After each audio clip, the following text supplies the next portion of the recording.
Hello, Janeites, and welcome to Austen Chat, a podcast brought to you by the Jane Austen Society of North America. I'm your host, Brecken Wood from the Georgia region of Jasna. My guest today is here to talk to us about one of the most notorious bad boys of English literature, Lord Byron. What could this Regency-era demigod of sex, drugs, and rock and roll possibly have to do with spinster Jane, a country parson's daughter? More than you'd think, according to Christine. Dr. Christine Kenyon Jones is a research fellow at King's College London, focusing on the Romantic and Regency periods. Her books include Jane Austen and Lord Byron, Regency Relations, which came out in February of this year, and Dangerous to Show, Lord Byron and His Portraits, which came out in 2020. She has also authored articles in Persuasions and Persuasions On-Line. Welcome to the show, Christine. Thank you. Okay, so before we get into Byron, we're going to play an Austen version of Would You Rather. So, Christine, would you rather spend a dark and stormy night in Northanger Abbey or a sunny summer afternoon among the strawberry beds at Donwell Abbey? Oh, difficult question. They're neither of them quite as they look, of course, because we know the dark and stormy night at Northanger Abbey is about mocking the Gothic tradition in novels at this period. And Catherine goes to sleep eventually, but having had a real scare when her candle goes out, and she's found some papers in the cupboard which she's not able to read. But when she wakes up the next morning, of course, it's all kind of gone away. Uh-huh. So it's not simple, of course. Nothing in Austen's ever simple, but it's a relatively straightforward mockery of the Gothic tradition and how, even a dark and stormy night, the next morning kind of looks okay. I think the Donwell strawberry outing is much, much more complicated, as you'd expect, because she wrote it 20 years later or something like that. And there's so much going on there. The dreadful Mrs. Elton, of course, trying to patronize everybody, including Knightley. Mr. Knight, she calls him Knightley. And Frank Churchill not turning up, and everybody worrying about Frank Churchill not turning up. And the reason he hasn't turned up is because he managed to meet Jane Fairfax in the road after she was hurrying home, worried about what had happened to him, and they've had a sort of a row. Emma is looking around Donwell and thinking, gosh, this might be a nice place where I could be a wife, sort of thing. It's not said in so many words. So it's kind of sunny on the surface, but actually everybody gets pretty upset by the end of that morning, isn't it?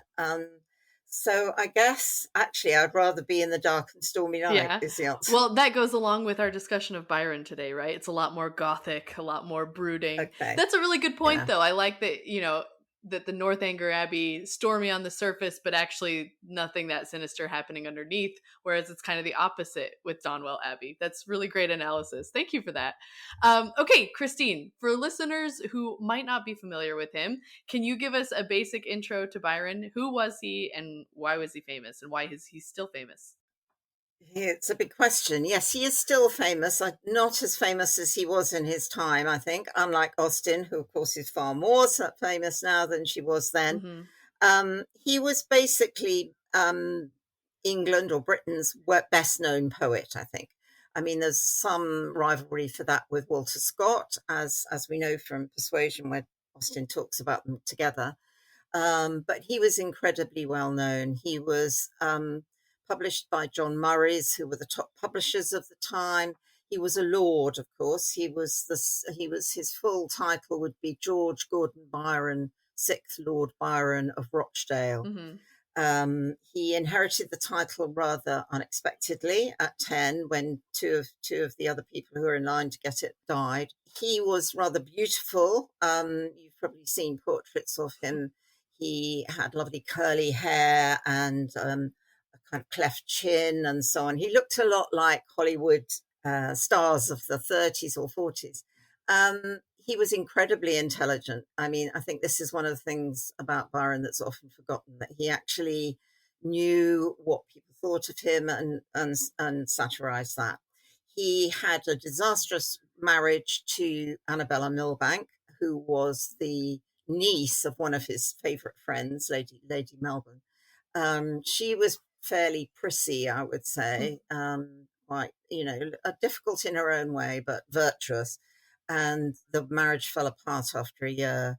He was already having affairs and things by then. And he went on to have masses of affairs. I mean, he had, I don't know, probably, well, I don't think it would go into the hundreds, certainly the tens. Yeah.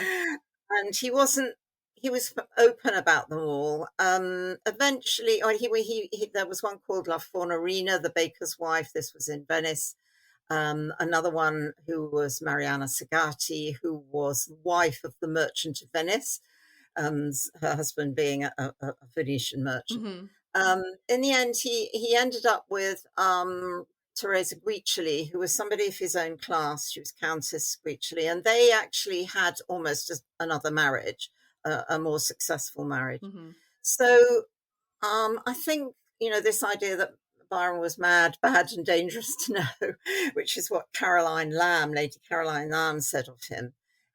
She had an affair with him early on, and then that fell apart. He didn't fancy her anymore, basically.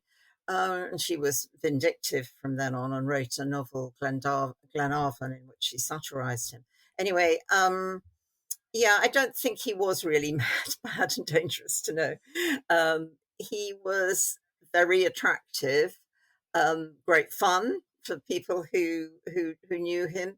Contrary, I would say, or you didn't always know what you were getting from him. Anyway, he was very famous. He was a good poet, and I would say in Don Juan, a great poet. He was published by a very good publisher, and he was famous, basically. Yeah, and like many of the Romantic poets, just was like a comet, right? Just came on the scene, it was bright, and then burned out quickly. So many of them, like Keats and Shelley and Byron, they died young. And so that's kind of why I said that, like, sex, drugs, rock and roll. It's just they lived hard, they died hard, and they just left the flames in their wake. Byron especially, all the lovers. Is it hard to separate the myth from the man, or is the myth really the man? Because we've got so many letters from all of his jilted lovers, and there's a lot of documentation of all this, right? And so it's, even though it sounds exaggerated or mythologized, a lot of it's just true. It's more true than you might think. Yes. I think in comparison with the other romantics, actually, he lived a much, much more exciting and eventful life. Byron was a leading romantic poet, but he wouldn't have called himself a romantic poet. None of the romantic poets would have called themselves romantics. Really, they didn't? Byron would have called Coleridge, Southey, and Wordsworth Lakers because they lived in the Lake District.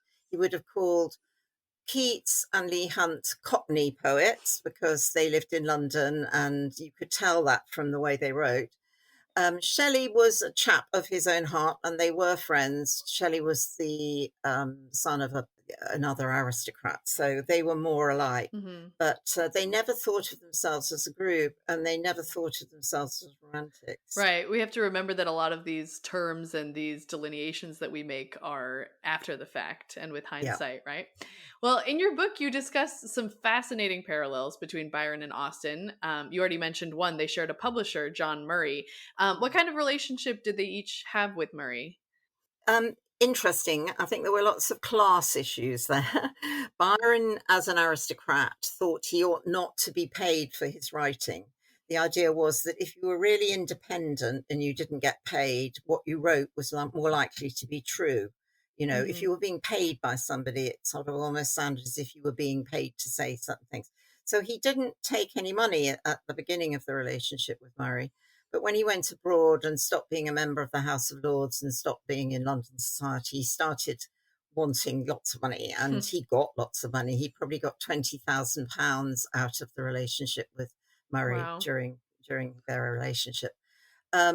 Austen, of course, came to Murray after 2-3 different failed or very difficult publishers.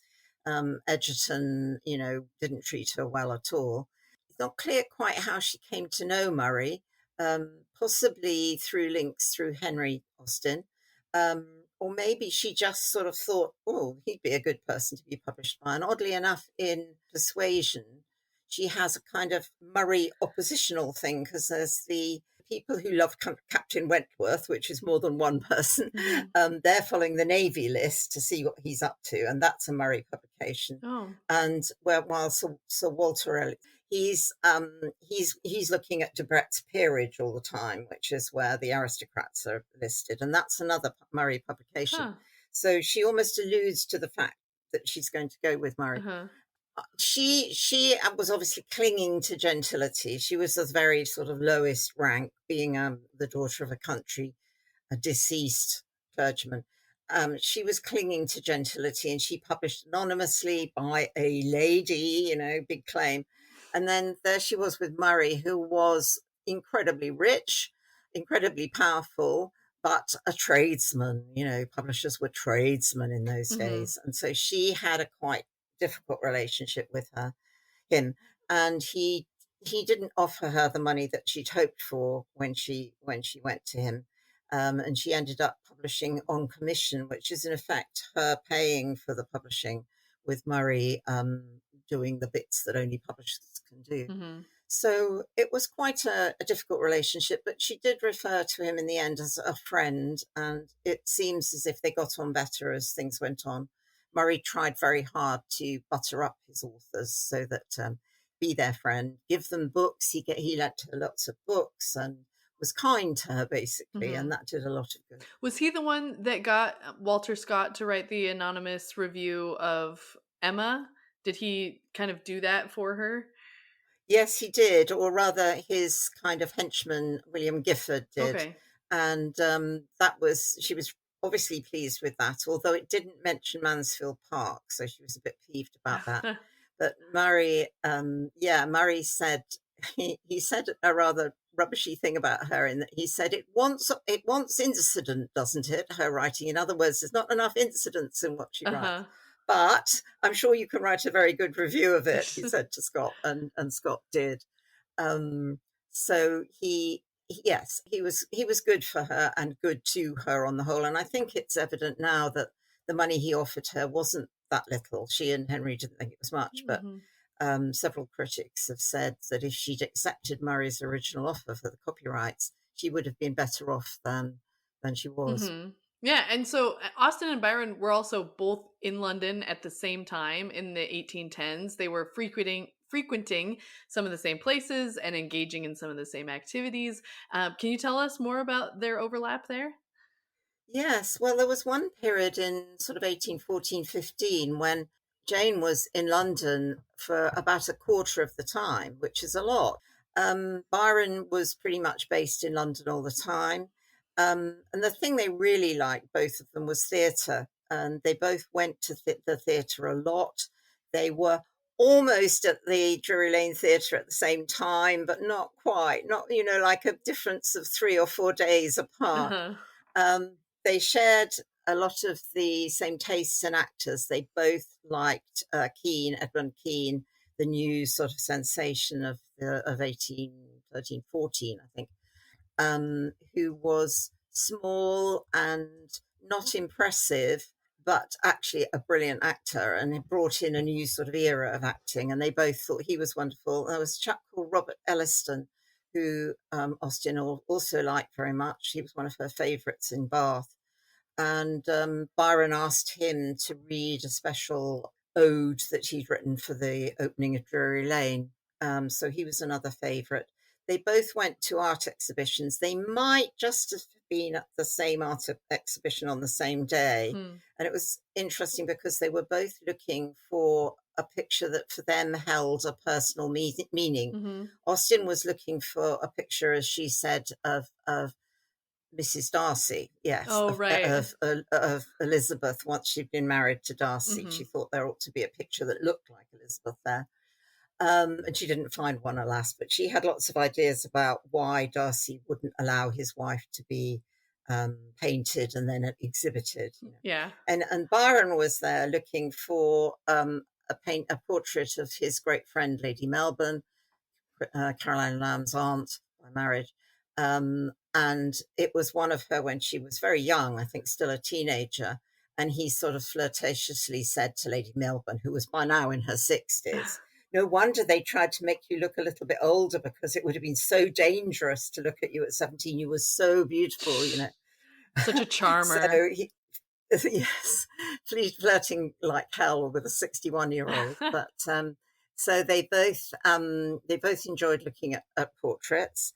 They both liked to go to see animals in the Exeter Exchange, which was in the Strand. Byron was very close to animals, writes some very good stuff involving animals. Mm-hmm. Austen not, interestingly. I mean, there's absolutely no mention of any pets or anything being kept by her and her family, is there? Or rather, there is by James Austen, but not Mrs. Austen and Cassandra and Jane. Mm-hmm. But anyway, she seems to have gone to the Exeter Exchange, which was a sort of indoor zoo in a shopping mall with an elephant in it and possibly a whale. Wow. And definitely antelopes and cheetahs and all sorts of things. So they both seem to have gone there. And generally liked being in London, the shops, you know, the theatres, the Astley's entertainment venue, which was an early circus type venue. They both liked that. Mm-hmm. So they're like ships passing in the night, right? They're so close so many times, but as far as we know, we don't actually think they ever met, right? We don't have any No, evidence of no, that. I'm afraid we don't. Although it may be spoiling the surprise, I don't think they did. I mean, they did live in areas of London very close to each other at different times. They were often only half a mile or a mile from each other. Mm-hmm.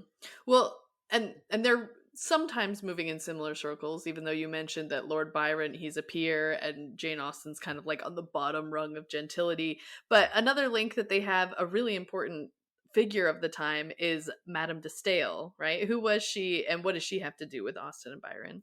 Yeah. She was a great sort of personality of the French Revolution, really. She was part of the changes in Paris and France over that period.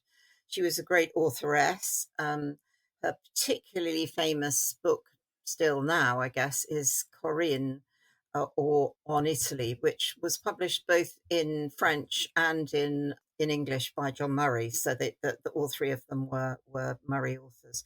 She visited England in 1813 to 14 and went to hundreds of soirees and things. And Byron met her actually on the first evening that she came to England, um, and liked her, but felt that she talked too much. Sometimes she talked, what was it, sort of snowdrifts or something. He describes it as. Um, she she was Jane Austen was, or Henry Austen reports that Jane was invited by a gentleman to go to a soiree, and that as a special incentive, that she was told that Madame de Stael would be there. Now, that was a problem for Austen, because Madame de Stael had children by several different men to whom she wasn't married. She'd had several different husbands who, she'd been not very faithful to. Mm-hmm. And I think part of Austen's problem as a low-level member of society was that she couldn't afford to risk her own reputation. Mm-hmm. So, as Henry says, sort of rather proudly, she immediately turned down the invitation. But actually, she might have liked to go. She might have gone, and if she had gone, she might have met Byron there. Mm-hmm. So that is a pity. Right. Another really close, almost crossing paths. Another thing that actually de Stael is alleged to have been asked about what she thought about Jane Austen's novels. Mm-hmm. And she said they were vulgaire or vulgar. And what she seems to have meant was that they were sort of small-minded, that they focused on little groups of people, which is exactly actually what Jane claimed to be doing, 3 or 4 families in a country village. Right. And that was exactly what Madame de Stael, who had very big ideas, didn't like. But I want to talk about that because I have really strong feelings about that. And I think that's exactly why we're still reading Austen later and not many people are reading Byron. Byron feels very much of his time, and he does have these big ideas. His poems are set in Turkey and in Greece and in Italy, and they're all over, and there's despots and there's adultery, and there's just these big ideas, big feelings. It's this just broiling cauldron of emotion and of, Orientalism and all these exotic places and people. And it's too much. It's to the point where it doesn't really feel relevant to a normal person's everyday life.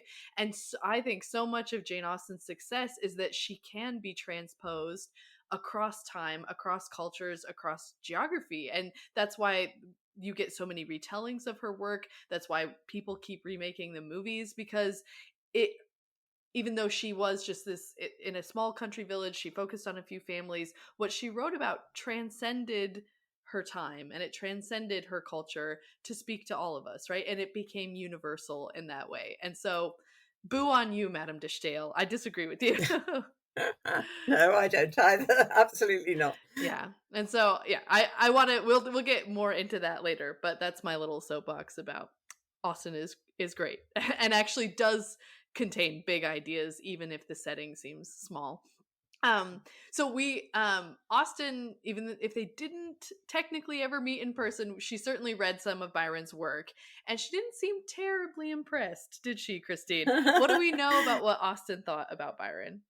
Well, the kind of most cutting thing is when she writes to Cassandra and says, I have read The Corsair, which was Byron's most famous poems. It sold 10,000 copies on the day of publication. Wow. So I've read The Corsair and I've mended my petticoat and I've nothing else to do. I love that. She dismisses him as being equivalent to mending her petticoat. Right. But actually, she uses petticoats quite a lot in her book as a satirical thing. Mm-hmm. If you remember, Miss Bates is supposed to babble on about petticoats. And, and if you think of Mary Wollstonecraft being described as that hyena in petticoats, it was quite a pointed thing to bring in there. Mm-hmm. Byron, of course, would have been a bit peeved, I think, but he got a bit suspicious of all this business about 10,000 copies on the day of publication of something that wasn't even book length.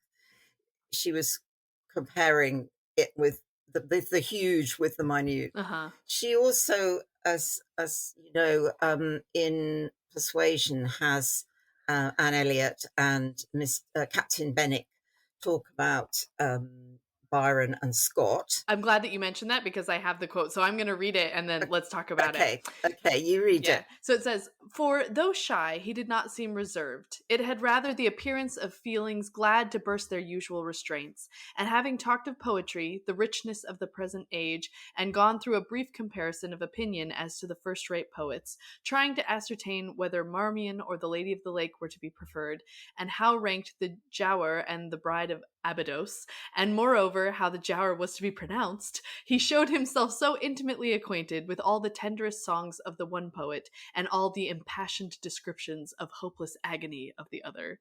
So I actually laughed out loud when I read that, because in preparing for this episode, I found myself unable to pronounce quite a few of Byron's works. So Austen and I seem to share that. We're on the same page there.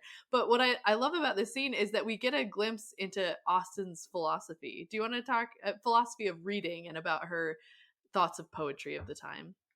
Yeah, I think this is Austen actually starting to engage a bit with Romanticism, with, very big emotions and how they're expressed and so on.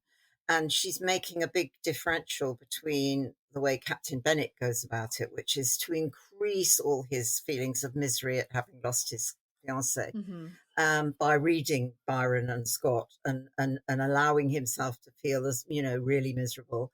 But then, of course, he, not long after falls in love with Louisa Musgrove. So we have to take that with a pinch of salt. Whereas Anne is kind of working her way through a more genuine romanticism, if you like. She's more discerning about what is romantic and what isn't. I mean, our sense of romantic as meaning, associated with love, sort of thing, as well as their sense of romantic. And I think that's a major theme in the novel. So I think this is really quite a key key moment when they talk about Byron and Scott. And yeah, it's interesting that she uses Byron in that context. So he, if even if she allegedly disliked it, he was making her think about what is romantic and what is romanticism. Mm-hmm. And what is its role and what's its appropriate place in our reading, right? It's clearly she's Yeah, not opposed to romantic poets. She read quite a few of them. She mentions them in her letters. Fanny Price is a great lover of poetry.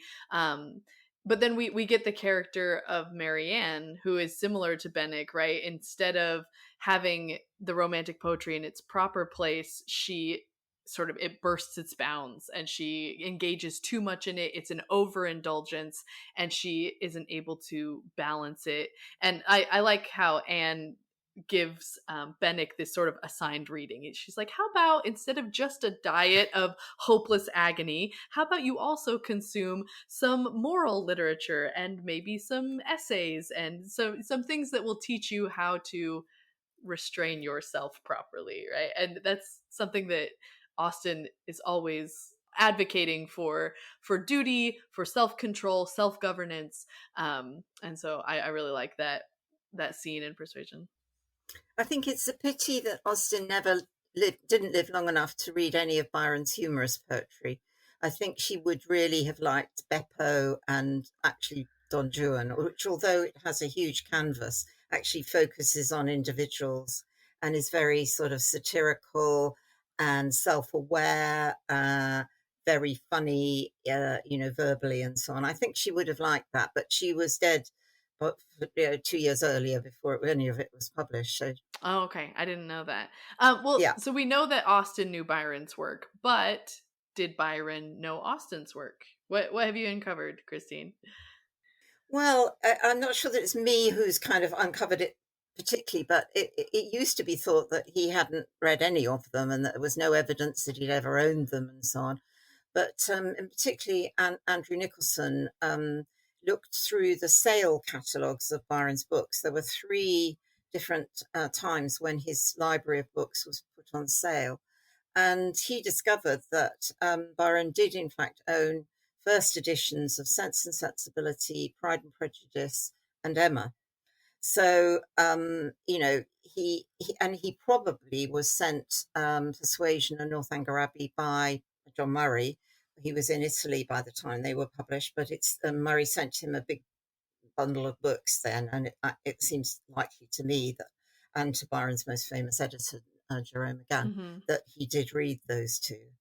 I think the particular thing that two particular things that he owes to her. One is that ability to have conversations where it looks as if nothing much is happening, everybody's chatting on, but actually they reveal, the personality of the person and lots of sort of unconscious revelations Mm-hmm. in a conversation. There's a particular one. Shall I just read this one? Yes. This is in Beppo, when Beppo, who's the husband, turns up having been completely lost and assumed dead for several years. And his wife has, in the meantime, Laura, his wife, has in the meantime taken up with somebody else, of Mm-hmm. course. And then Beppo suddenly turns up and he's all dressed up as a Turk. And she says, "Bless me, your beard is of amazing growth. And how came you to keep away so long? Are you not sensible? 'Twas very wrong. And are you really, truly now a Turk? With other women, did you wive? Is it true they use their fingers for a fork? Well, that's the prettiest shawl, as I'm alive. You'll give it me? They say you eat no pork. So how many years did you contrive to? Bless me, did I ever? No, I never saw man grown so yellow. How's your liver?" It sounds like Miss Bates. Exactly. Yeah, yeah. And several of Austen's characters do this, reveal things to us Mm-hmm. by being unaware of their own, what they're saying. Mm-hmm. So that was one thing that I think he probably might have learnt from Austen and uses very well. And another one is, I think he might have read Northanger Abbey, and he has a scene in Don Juan, at the end of Don Juan, where it's in Norman Abbey, Mm-hmm. and Juan is the young ingenue. He's still very young man, and he's visited at night by various figures. One of them is certainly the Duchess of Fitzfulk, who wants to seduce him. But actually, the night before, he's been visited by what may be a real ghost. And Byron doesn't actually say whether it's a real ghost or not. But that seemed to me very similar to some of the things that Austen is doing in Northanger Abbey, playing with the Gothic. It'd be nice to think that she may have taught him that. Yeah, so certainly, even if we don't know Byron read them for sure because we don't have anything in his letters, Byron and Austen are steeped in a lot of the same ideas. They're in London at the same time. They're consuming a lot of the same media. They're maybe going to similar parties or talking to similar people. And so it's really cool that you've uncovered a lot of these parallels in their work. Just while we're reading quotes, I wanted to share this quote that I came across from Percy Shelley. It was in a letter to Mary Shelley, something that he said about Byron. He said, "He has read to me one of the unpublished cantos of Don Juan, which is astonishingly fine. It sets him not above, but far above all the poets of the day. Every word is stamped with immortality. I despair of rivaling Lord Byron, as well I may, and there is no other with whom it is worth contending." That's great, right? That's Shelley being very nice, isn't it? Not many people dared to be so praising of it. Yeah. Because everybody thought, ooh, there are dodgy bits in it where, there's too much sex or rock and roll or whatever. But Shelley goes all out for it, doesn't he? Yeah, and I think that really encapsulates what a lot of people thought of Byron and why his legacy continues today, because even with all of the crazy biographical details, there's no doubting that he had talent, right? He was a fantastic poet. Genius, I would say. Genius, which is, what I would say about Jane Austen as well. But to her too, absolutely. Yeah. Well, I just wanted to, one thing, as I've been brushing up on my Byron in preparation for this conversation, because I did have an English, I was an English major and I did read some of him, but I was like, oh, I don't know anything about the Corsair. Quick, Wikipedia. But anyway, a lot of his themes, they remind me of Austen's juvenilia. And so I do think it's interesting that Austen, everyone thinks of her, if you've only ever read her published novels, you think of her as this like quiet and restrained and this country parson's daughter. You need to go to the juvenilia to get the full picture of Austen, because like Byron, there's alcoholism, there's adultery, there's murder, there's, she goes beyond the bounds of England. There's things taking place in the Orient and all this kind of stuff. It's much wilder. It's much more juvenile, right? It's this kind of unrestrained feelings and emotions and actions. But then that turned into a mature author who shows incredible restraint and precision in her prose later. And so I wonder if you had any thoughts about that. It sort of just seems like Byron and a lot of the other romantics kind of never grew up, right? They're still doing these crazy, insane, juvenile thoughts and feelings, and then they kind of burn out and they die young. And whereas Austen kind of, I think, matures in her art, but maybe, I'm clearly biased toward Austen, so I'd like to hear your thoughts on that. Right, that's interesting. I think they did live in very different milieu. Byron, was a peer of the realm. He had money. He could afford to say and do what he liked. And the Regency period was very, very different from what came after. I mean, what came after was, the woman being the sort of focus of the home and the angel in the house, somebody called her. So there was much more restriction on women after Austen and Byron's period. Austen did really well in managing to stay within all the conventions. As you say, as she grew up, she learned to work within those conventions. And you can still tell from her letters that, her actual spirit was much wilder and more, quotes, romantic than that. But she opted to stay within the bounds of decorum and so on. Byron wasn't really interested in that.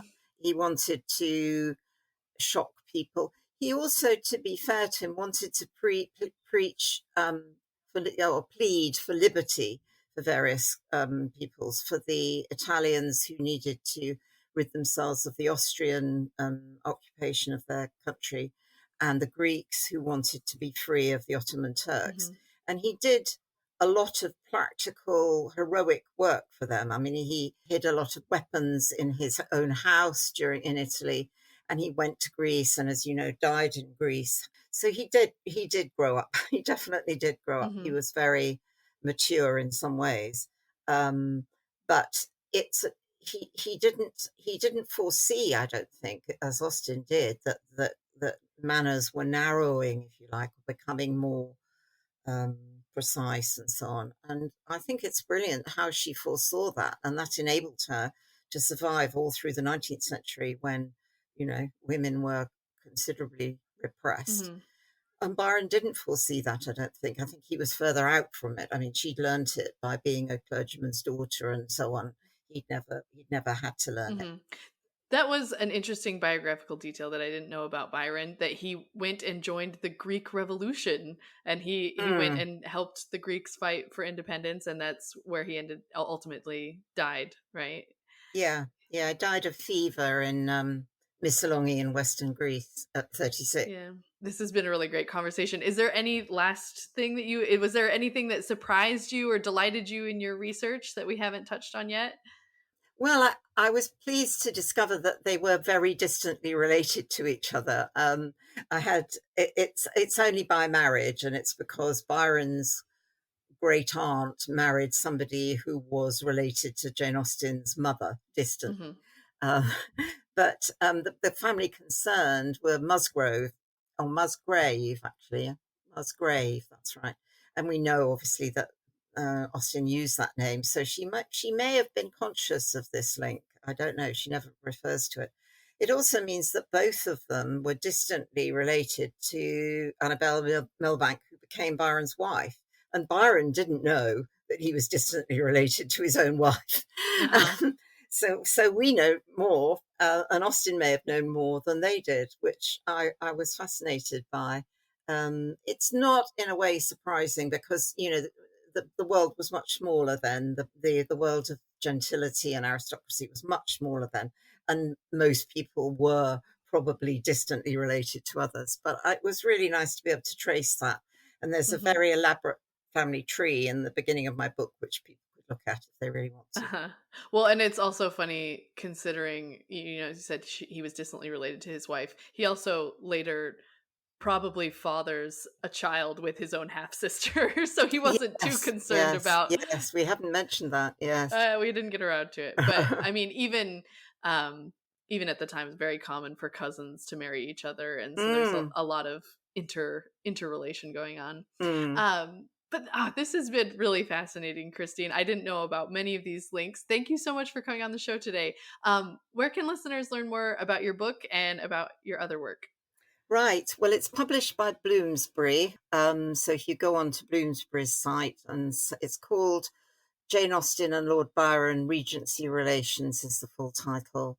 And I've had a couple of articles in Persuasion, as you say, one about them both being John Murray authors. So there's an article there that people could look at as well. Well, yeah, look it up, everybody. Thanks so much, Christine. Thank you. It's been lovely.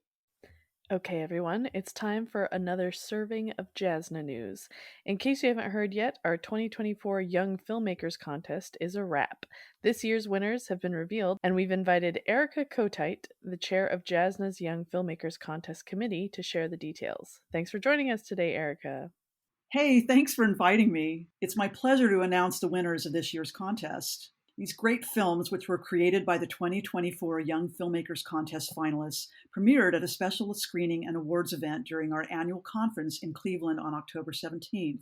And the names of the first, second, and third place winners were revealed there as well. Before I reveal them here, though, I wanted to make sure anyone who wasn't aware that this annual contest is free and open to all amateur filmmakers and Austen fans up to the age of 30. This year's assignment was to create an original short film of 5 minutes or less, inspired by Jane Austen, her world, her novels or letters, or adaptations of her work. A panel of distinguished judges in the filmmaking, literary, criticism, and academic fields selected the winners. So here they are. Anatolia Kozinski of East Sound, Washington, won top honors for her film 2024 Meets Mr. Collins. Daniela Bond of Los Angeles placed second with a short animation called A Novel by a Lady. And Bernadette Santos Schwegel of Chicago took third place for her film Darling Child. All of these films were warmly received by the audience. And you can watch them on our YouTube channel at youtube.com/@jasna.org, or just go to our website at jasna.org and look for the programs section. We love seeing how new generations of Austen fans interpret her works and her life. So if you're a young filmmaker 30 or under, it is not too early to start thinking about next year's contest.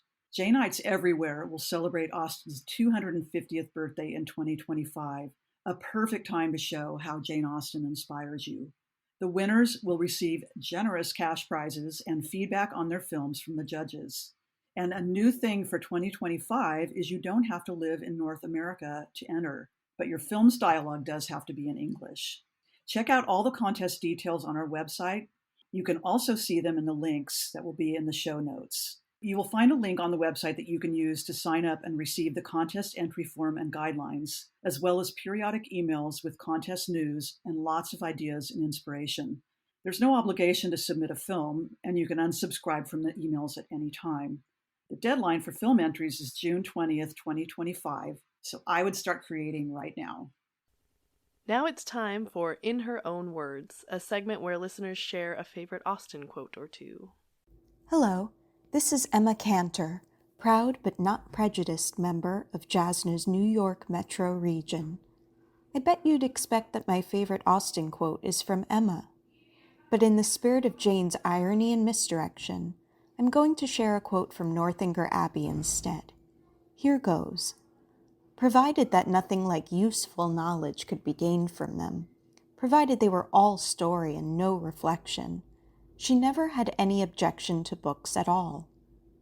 I love how the narrator lovingly pokes fun at Catherine Morland and her taste for Gothic novels. Then again, why should she be ashamed of reading for pleasure? This is just one of the delightful metafictional moments in the book. And I think there's a way in which all of Austen's novels are about reading and misreading and rereading. She teaches us to be better readers in a perfect marriage of story and reflection. Hello, dear listeners. I just wanted to ask you a favor. If you've enjoyed listening to Austen Chat, please consider giving us a 5-star review on Apple Podcasts and leave a comment saying what you like about the show. The more positive reviews we get, the more people will see and hear about the podcast, and the more Austen fans will find to join our community. Though Emma Woodhouse may have disagreed, I side with Mr. Weston. One cannot have too large a party or too many Jane-ites. As a final reminder, Jasna is now on YouTube, so be sure to follow us there, as well as on Instagram and Facebook for updates about the podcast and new episodes. And if you have any comments, questions, or suggestions, please send us a line at our email address, podcast@jasna.org.